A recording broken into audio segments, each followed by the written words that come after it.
El templo. Manuscrito encontrado en la costa de Yucatán.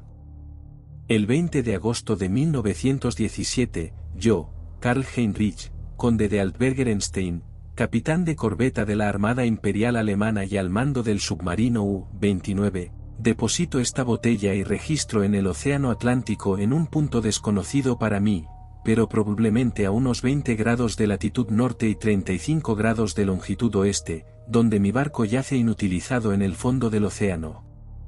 Lo hago porque deseo exponer ciertos hechos inusuales ante el público, algo que, con toda probabilidad, no lograré hacer en persona, ya que las circunstancias que me rodean son tan amenazantes como extraordinarias, y no solo implican la inútil paralización del U-29, sino también el deterioro de mi férrea voluntad alemana de la manera más desastrosa. En la tarde del 18 de junio, según informó por radio el U-61, con destino a Kiel, torpedeamos el carguero británico Victory, de Nueva York a Liverpool, en latitud norte 45 grados 16, longitud oeste 28 grados 34, permitiendo a la tripulación abandonar en botes para obtener una buena vista de cine para los registros del almirantazgo. El barco se hundió de forma bastante pintoresca, con la proa primero, la popa elevándose por encima del agua mientras el casco se hundía perpendicularmente hasta el fondo del mar. Nuestra cámara no perdió detalle, y lamento que un carrete de película tan bueno nunca llegue a Berlín. Después hundimos los botes salvavidas con nuestras armas y nos sumergimos. Cuando salimos a la superficie al atardecer, se encontró el cuerpo de un marinero en la cubierta, con las manos agarradas a la barandilla de forma extraña. El pobre tipo era joven, bastante moreno y muy guapo, probablemente italiano o griego, y sin duda de la tripulación del Victory. Evidentemente, había buscado refugio en el mismo barco que se había visto obligado a destruir el suyo, una víctima más de la injusta guerra de agresión que los cerdos ingleses están librando contra la patria. Nuestros hombres lo registraron en busca de recuerdos y encontraron en el bolsillo de su abrigo una pieza de marfil muy extraña tallada para representar la cabeza de un joven coronada de laurel. Mi compañero, el teniente Clence, creyó que la pieza era muy antigua y de gran valor artístico, así que se la quitó a los hombres y se la quedó. Ni él ni yo podíamos imaginar cómo había llegado a manos de un simple marinero. Cuando el cadáver fue arrojado por la borda, ocurrieron dos incidentes que causaron gran alboroto entre la tripulación. Los ojos del tipo habían estado cerrados, pero al arrastrar su cuerpo hasta la barandilla se abrieron de golpe, y muchos parecían tener la extraña ilusión de que miraban fijamente y con burla a Smith y Zimmer, que estaban inclinados sobre el cadáver. El contramaestre Müller, un hombre mayor que habría sabido que no era así si no hubiera sido un cerdo alsaciano supersticioso, se emocionó tanto con esta impresión que observó el cuerpo en el agua, y juró que después de hundirse un poco, puso sus extremidades en posición de natación y se alejó rápidamente hacia el sur bajo las olas. A Clence y a mí no nos gustaron estas muestras de ignorancia campesina, y reprendimos severamente a los hombres, en particular a Müller. Al día siguiente, la indisposición de algunos miembros de la tripulación creó una situación muy problemática. Evidentemente, sufrían por la tensión nerviosa de nuestro largo viaje y habían tenido pesadillas. Varios parecían bastante aturdidos y estúpidos, y después de asegurarme de que no fingían su debilidad, los excusé de sus deberes. El mar estaba bastante agitado, así que descendimos a una profundidad donde las olas eran menos molestas. Aquí estábamos relativamente tranquilos, a pesar de una corriente hacia el sur algo desconcertante que no pudimos identificar en nuestras cartas oceanográficas. Los gemidos de los hombres enfermos eran decididamente molestos, pero como no parecían desmoralizar al resto de la tripulación, no recurrimos a medidas extremas. Nuestro plan era permanecer donde estábamos e interceptar el transatlántico Dacia, mencionado en la información de los agentes en Nueva York. Al atardecer, subimos a la superficie y encontramos el mar menos agitado. El humo de un acorazado se veía en el horizonte norte, pero nuestra distancia y capacidad de sumergirnos nos mantenían a salvo. Lo que más nos preocupaba eran las habladurías del contramaestre Müller, que se volvían más descabelladas a medida que anochecía. Estaba en un estado infantil detestable y balbuceaba sobre una ilusión de cadáveres a la deriva más allá de los ojos de buey submarinos, cuerpos que lo miraban intensamente, y que él reconocía a pesar de la hinchazón como los que había visto morir durante algunas de nuestras victoriosas hazañas alemanas. Y dijo que el joven que habíamos encontrado y arrojado por la borda era su líder. Esto era muy espantoso y anormal, así que encadenamos a Müller y lo azotamos duramente.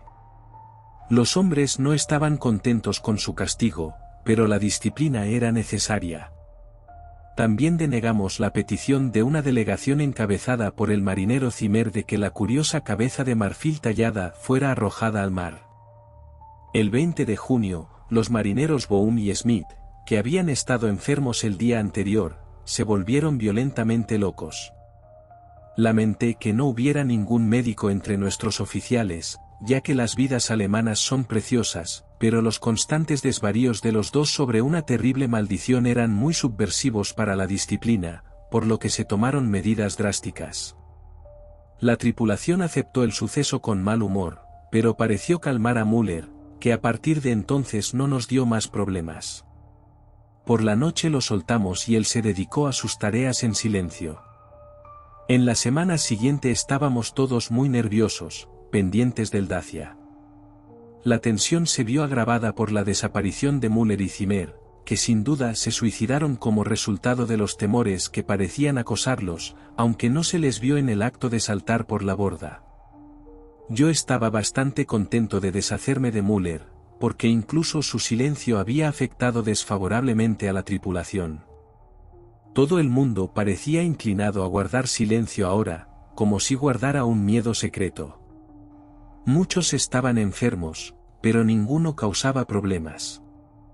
El teniente Clence estaba irritado por la tensión y se molestaba por las cosas más insignificantes, como el banco de delfines que se reunía alrededor del U-29 en número creciente y la intensidad cada vez mayor de esa corriente hacia el sur que no estaba en nuestra carta náutica. Al final se hizo evidente que habíamos perdido por completo el Dacia. Tales fracasos no son infrecuentes, y nos alegramos más que decepcionarnos, ya que nuestro regreso a Wilhelmshaven estaba ahora en orden. Al mediodía del 28 de junio giramos hacia el noreste, a pesar de algunos enredos bastante cómicos con las inusuales masas de delfines, pronto estuvimos en marcha. La explosión en la sala de máquinas a las 2 de la tarde fue una completa sorpresa. No se había notado ningún defecto en la maquinaria ni descuido en los hombres, pero sin previo aviso el barco se sacudió de un extremo a otro con una conmoción colosal. El teniente Clence se apresuró a ir a la sala de máquinas y encontró el depósito de combustible y la mayor parte del mecanismo destrozados, y a los ingenieros Rabe y Schneider muertos al instante.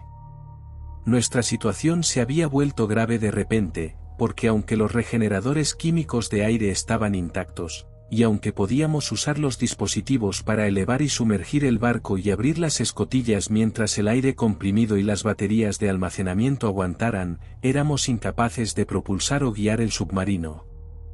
Buscar rescate en los botes salvavidas sería entregarnos a las manos de enemigos irracionalmente resentidos contra nuestra gran nación alemana, y nuestra radio había fallado desde el asunto del Victory para ponernos en contacto con un submarino de la Armada Imperial.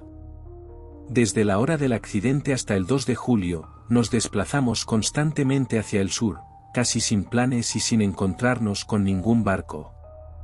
Los delfines seguían rodeando al U-29, una circunstancia algo notable teniendo en cuenta la distancia que habíamos recorrido. En la mañana del 2 de julio avistamos un buque de guerra que enarbolaba los colores estadounidenses, y los hombres se inquietaron mucho en su deseo de rendirse. Finalmente, el teniente Clence tuvo que disparar a un marinero llamado Trau, que instó a este acto antialemán con especial violencia. Esto calmó a la tripulación por el momento, y nos sumergimos sin ser vistos. A la tarde siguiente apareció desde el sur una densa bandada de aves marinas y el océano comenzó a agitarse de forma ominosa. Cerramos las escotillas y esperamos a ver qué pasaba hasta que nos dimos cuenta de que teníamos que sumergirnos o ser anegados por las crecientes olas.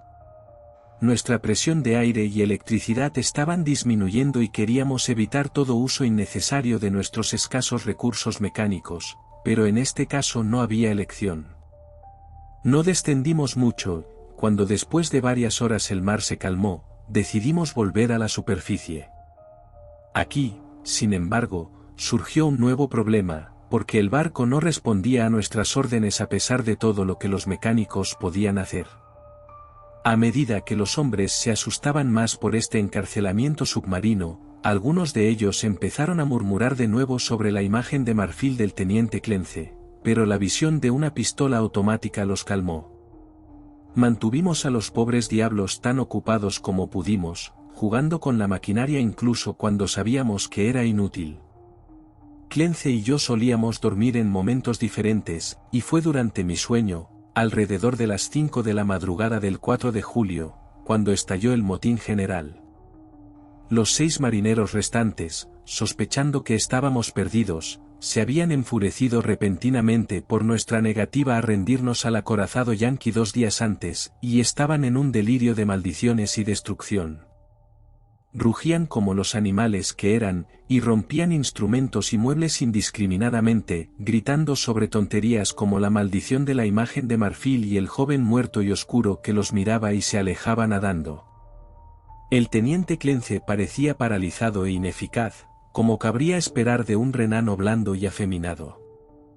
Disparé a los 6 hombres, porque era necesario, y me aseguré de que ninguno quedara con vida. Expulsamos los cuerpos por las escotillas dobles y nos quedamos solos en el U-29. Clence parecía muy nervioso y bebía mucho. Se decidió que permaneceríamos con vida el mayor tiempo posible, utilizando la gran cantidad de provisiones y el suministro químico de oxígeno, ninguno de los cuales había sufrido las locas travesuras de esos marineros sabuesos. Nuestras brújulas, medidores de profundidad y otros instrumentos delicados estaban arruinados, de modo que, de ahora en adelante, nuestro único cálculo sería una conjetura, basada en nuestros relojes, el calendario y nuestra deriva aparente, juzgada por cualquier objeto que pudiéramos espiar a través de los ojos de buey o desde la torre de mando. Afortunadamente, teníamos baterías de almacenamiento aún capaces de un uso prolongado, tanto para la iluminación interior como para el reflector. A menudo proyectábamos un haz de luz alrededor del barco, pero solo veíamos delfines, nadando en paralelo a nuestro rumbo a la deriva. Yo tenía un interés científico por esos delfines, porque aunque el Delphinus delpis común es un mamífero cetáceo, incapaz de subsistir sin aire, observé de cerca a uno de los nadadores durante 2 horas y no le vi alterar su condición sumergida. Con el paso del tiempo, Clence y yo decidimos que seguíamos a la deriva hacia el sur, mientras nos hundíamos cada vez más. Observamos la fauna y la flora marinas, y leímos mucho sobre el tema en los libros que había llevado conmigo para los momentos libres. Sin embargo, no pude evitar observar los conocimientos científicos inferiores de mi compañero. Su mente no era prusiana, sino que se entregaba a imaginaciones y especulaciones que no tienen ningún valor.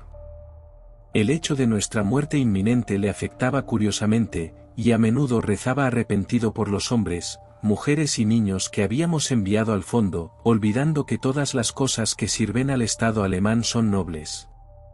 Al cabo de un tiempo, se volvió notablemente desequilibrado, mirando durante horas su imagen de marfil y tejiendo historias fantásticas de las cosas perdidas y olvidadas bajo el mar. A veces, como experimento psicológico, lo guiaba en estas divagaciones y escuchaba sus interminables citas poéticas y cuentos de barcos hundidos. Lo sentía mucho, porque no me gusta ver sufrir a un alemán, pero no era un buen hombre para morir. Por mi parte, estaba orgulloso, sabiendo cómo la patria veneraría mi memoria y cómo a mis hijos se les enseñaría a ser hombres como yo. El 9 de agosto avistamos el fondo del océano y enviamos un potente haz de luz sobre él. Era una vasta llanura ondulada, cubierta en su mayor parte de algas marinas y llena de conchas de pequeños moluscos. Aquí y allá había objetos viscosos de contornos desconcertantes, cubiertos de algas e incrustados de percebes, que Clence declaró que debían de ser barcos antiguos yaciendo en sus tumbas. Había algo que le desconcertaba, un pico de materia sólida que sobresalía del lecho oceánico casi 1 metro en su vértice, de unos 60 centímetros de grosor, con lados planos y superficies superiores lisas que se unían en un ángulo muy obtuso. Yo llamaba al pico un trozo de roca aflorante, pero Clence creyó ver tallas en él. Después de un rato empezó a estremecerse y se apartó de la escena como asustado, sin embargo, no pudo dar ninguna explicación, salvo que se sentía abrumado por la inmensidad, la oscuridad, la lejanía, la antigüedad y el misterio de los abismos oceánicos. Su mente estaba cansada, pero yo siempre soy alemán y me di cuenta rápidamente de 2 cosas. Que el U-29 soportaba espléndidamente la presión de las profundidades marinas y que los peculiares delfines seguían a nuestro alrededor, incluso a una profundidad en la que la mayoría de los naturalistas consideran imposible la existencia de organismos superiores. Estaba seguro de que había sobreestimado previamente nuestra profundidad, pero no obstante debíamos seguir estando lo suficientemente profundos como para que estos fenómenos fueran notables. Nuestra velocidad hacia el sur, medida por el fondo del océano, era aproximadamente la que había estimado a partir de los organismos encontrados en niveles superiores. Fue a las 3:15 de la tarde del 12 de agosto cuando el pobre Clence enloqueció por completo. Había estado en la torre de mando usando el reflector cuando lo vi entrar corriendo en el compartimento de la biblioteca donde yo estaba sentado leyendo, y su rostro lo delató de inmediato. Repetiré aquí lo que dijo, subrayando las palabras que enfatizó: «Está llamando». ¿Está llamando? Le oigo. Debemos irnos. Mientras hablaba, cogió su imagen de marfil de la mesa, se la guardó en el bolsillo y me agarró del brazo en un intento de arrastrarme por la escalerilla hasta la cubierta. En un momento comprendí que pretendía abrir la escotilla y sumergirse conmigo en el agua, un capricho de manía suicida y homicida para el que apenas estaba preparado. Mientras me resistía e intentaba calmarlo, se volvió más violento, diciendo: «Vamos, no esperes hasta más tarde, es mejor arrepentirse y ser perdonado que desafiar y ser condenado». Entonces probé lo contrario del plan tranquilizador y le dije que estaba loco, que estaba lamentablemente demente. Pero no se inmutó y gritó: «Si estoy loco, que sea por misericordia. Que los dioses tengan piedad del hombre que en su insensibilidad puede permanecer cuerdo hasta el espantoso final. Ven y enloquece mientras él todavía llama con misericordia». Este arrebato pareció aliviar una presión en su cerebro, porque cuando terminó se volvió mucho más apacible, pidiéndome que le dejara irse solo si no quería acompañarle. Mi camino quedó claro de inmediato. Era alemán, pero solo de Renania y plebeyo, y ahora era un loco potencialmente peligroso. Al acceder a su petición suicida, podría liberarme inmediatamente de alguien que ya no era un compañero, sino una amenaza. Le pedí que me diera la imagen de marfil antes de irse, pero esta petición le provocó una risa tan extraña que no la repetí. Luego le pregunté si deseaba dejar algún recuerdo o mechón de pelo para su familia en Alemania en caso de que me rescataran, pero de nuevo me dio esa extraña risa. Así que mientras subía por la escalera fui a las palancas, dejando intervalos de tiempo adecuados, accioné la maquinaria que lo envió a la muerte. Después de ver que ya no estaba en el barco, arrojé el reflector sobre el agua en un esfuerzo por obtener un último vistazo de él, ya que deseaba asegurarme de si la presión del agua lo aplanaría como debería en teoría, o si el cuerpo no se vería afectado, como esos extraordinarios delfines. Sin embargo, no logré encontrar a mi difunto compañero, ya que los delfines se agolpaban densamente y oscurecían alrededor de la torre de mando. Aquella noche lamenté no haber cogido subrepticiamente la imagen de marfil del bolsillo del pobre Clence cuando se fue, porque el recuerdo me fascinaba. No podía olvidar la joven y hermosa cabeza con su copa frondosa, aunque no soy un artista por naturaleza. También lamenté no tener con quién conversar. Clence, aunque no era mi igual mental, era mucho mejor que nadie. No dormí bien esa noche y me preguntaba cuándo llegaría exactamente el final. Seguro que tenía pocas posibilidades de ser rescatado. Al día siguiente subí a la torre de mando y comencé las exploraciones habituales con el reflector. Hacia el norte, la vista era muy parecida a la de los 4 días anteriores, desde que habíamos avistado el fondo, pero percibí que la deriva del U-29 era menos rápida. Al girar el haz hacia el sur, noté que el fondo del océano se hundía en una marcada pendiente y presentaba bloques de piedra curiosamente regulares en ciertos lugares, dispuestos como si siguieran patrones definidos. El barco no descendió de inmediato para adaptarse a la mayor profundidad del océano, por lo que pronto me vi obligado a ajustar el reflector para que emitiera un haz de luz muy intenso hacia abajo. Debido a la brusquedad del cambio, se desconectó un cable, lo que provocó un retraso de muchos minutos para las reparaciones, pero al fin la luz volvió a brillar, inundando el valle marino que tenía debajo. No soy dado a emociones de ningún tipo, pero mi asombro fue muy grande cuando vi lo que se revelaba en ese resplandor eléctrico. Y, sin embargo, como alguien criado en la mejor cultura de Prusia, no debería haberme sorprendido, ya que tanto la geología como la tradición nos hablan de grandes transposiciones en las zonas oceánicas y continentales. Lo que vi fue una extensa y elaborada serie de edificios en ruinas, todos de una arquitectura magnífica, aunque sin clasificar, y en diversas etapas de conservación. La mayoría parecían de mármol, brillando blancamente bajo los rayos del reflector, y el plano general era el de una gran ciudad al fondo de un estrecho valle, con numerosos templos y villas aislados en las empinadas laderas de arriba. Los tejados estaban caídos y las columnas rotas, pero aún quedaba un aire de esplendor inmemorial que nada podía borrar. Al enfrentarme por fin con la Atlántida, que antes había considerado en gran medida un mito, me convertí en el más impaciente de los exploradores. En el fondo de ese valle había fluido un río en el pasado. Al examinar la escena más de cerca, contemplé los restos de puentes de piedra y mármol y diques, así como terrazas y terraplenes que en su día fueron verdes y hermosos. En mi entusiasmo, me volví casi tan idiota y sentimental como el pobre Clence, y tardé mucho en darme cuenta de que la corriente hacia el sur había cesado por fin, permitiendo que el U-29 se posara lentamente sobre la ciudad hundida como un aeroplano se posa sobre una ciudad de la superficie terrestre. También tardé en darme cuenta de que la escuela de delfines inusuales había desaparecido. En unas 2 horas, el barco se detuvo en una plaza pavimentada cerca de la pared rocosa del valle. A un lado podía ver toda la ciudad, que descendía desde la plaza hasta la antigua orilla del río. Al otro lado, en una proximidad sorprendente, me enfrentaba a la fachada ricamente ornamentada y perfectamente conservada de un gran edificio, evidentemente un templo, excavado en la roca sólida. De la mano de obra original de esta cosa titánica solo puedo hacer conjeturas. La fachada, de inmensa magnitud, aparentemente cubre un hueco continuo, pues sus ventanas son muchas y están ampliamente distribuidas. En el centro se abre una gran puerta, a la que se accede por una impresionante escalinata, y está rodeada de exquisitas tallas como las figuras de bacantes en relieve.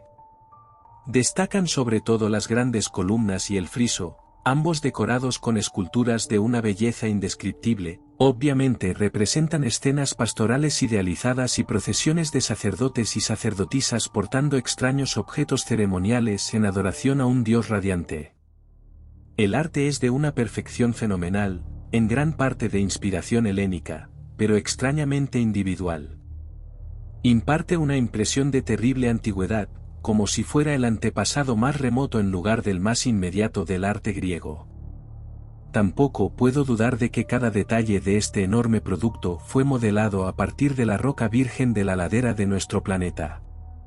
Es palpablemente parte de la pared del valle, aunque no puedo imaginar cómo se excavó el vasto interior. Quizás una caverna o una serie de cavernas proporcionaron el núcleo.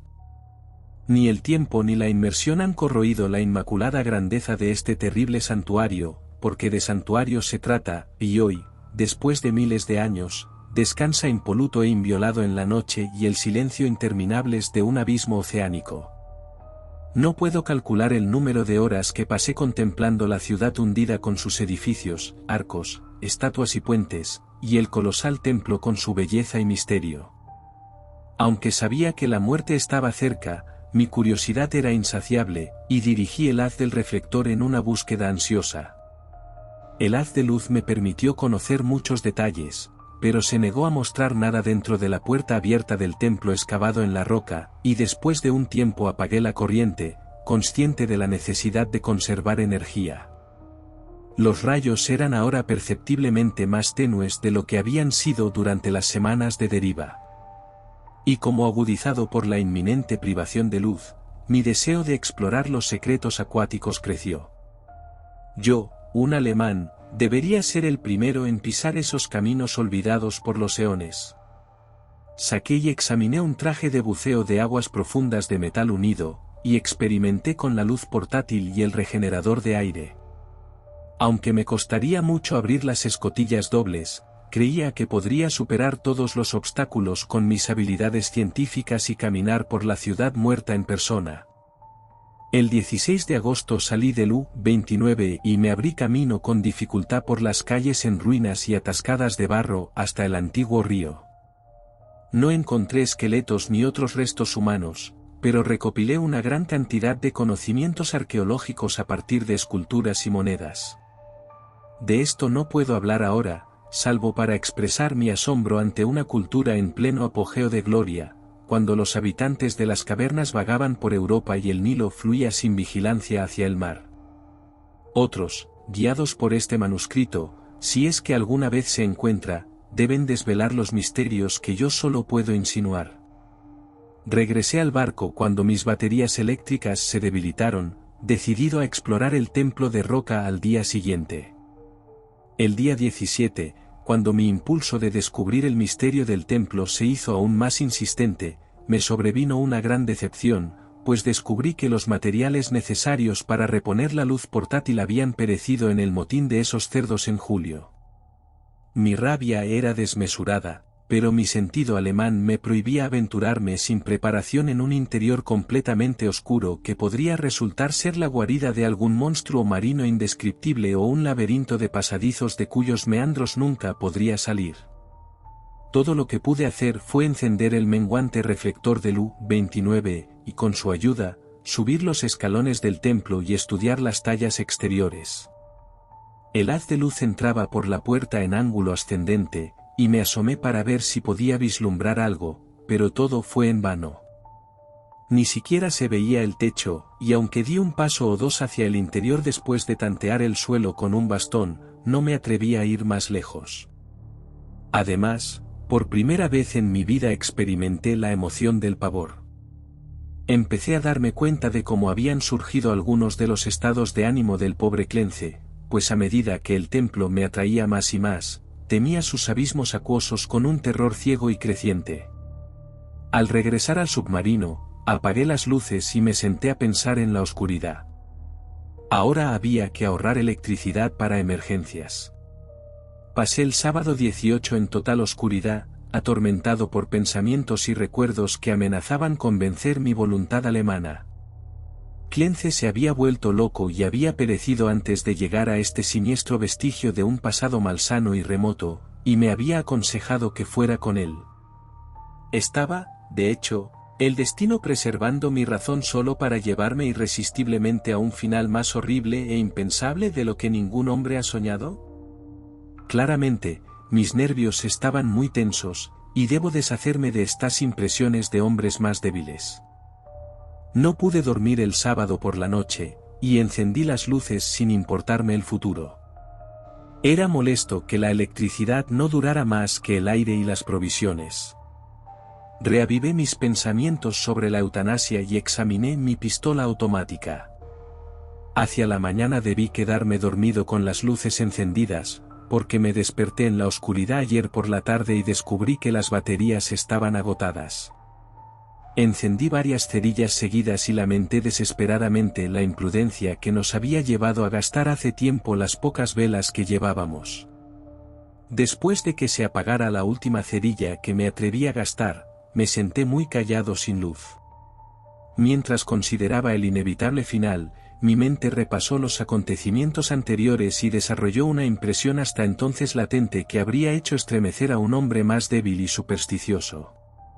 La cabeza del dios radiante en las esculturas del templo de roca es la misma que la pieza de marfil tallada que el marinero muerto trajo del mar y que el pobre Clence devolvió al mar. Estaba un poco aturdido por esta coincidencia, pero no me aterroricé. Solo el pensador inferior se apresura a explicar lo singular y lo complejo mediante el atajo primitivo de lo sobrenatural. La coincidencia era extraña, pero yo era demasiado racional para conectar circunstancias que no admitían conexión lógica, o para asociar de manera inquietante los desastrosos acontecimientos que habían llevado del asunto de Victory a mi actual situación. Sintiendo la necesidad de descansar más, tomé un sedante y dormí un poco más. Mi estado nervioso se reflejó en mis sueños, pues parecía oír los gritos de personas que se ahogaban y ver rostros muertos presionando contra los ojos de buey del barco. Y entre los rostros muertos estaba el rostro vivo y burlón del joven con la imagen de marfil.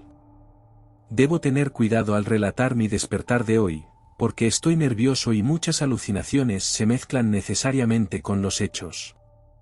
Psicológicamente, mi caso es muy interesante, y lamento que no pueda ser observado científicamente por una autoridad alemana competente.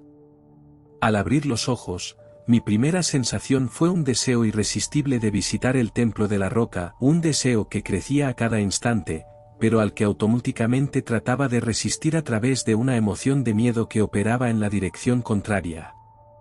A continuación, tuve la impresión de luz en medio de la oscuridad de las baterías agotadas, y me pareció ver una especie de resplandor fosforescente en el agua a través del ojo de buey que se abría hacia el templo.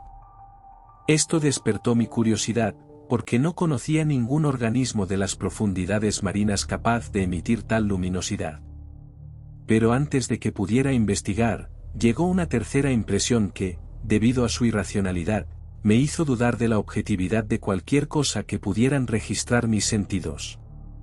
Era una ilusión auditiva, una sensación de sonido rítmico y melódico como de un canto salvaje pero hermoso o un himno coral, que venía del exterior a través del casco absolutamente insonorizado del U-29. Convencido de mi anormalidad psicológica y nerviosa, encendí algunas cerillas y vertí una fuerte dosis de solución de bromuro de sodio, que pareció calmarme hasta el punto de disipar la ilusión del sonido. Pero la fosforescencia persistía y me costaba reprimir un impulso infantil de ir al ojo de buey y buscar su origen.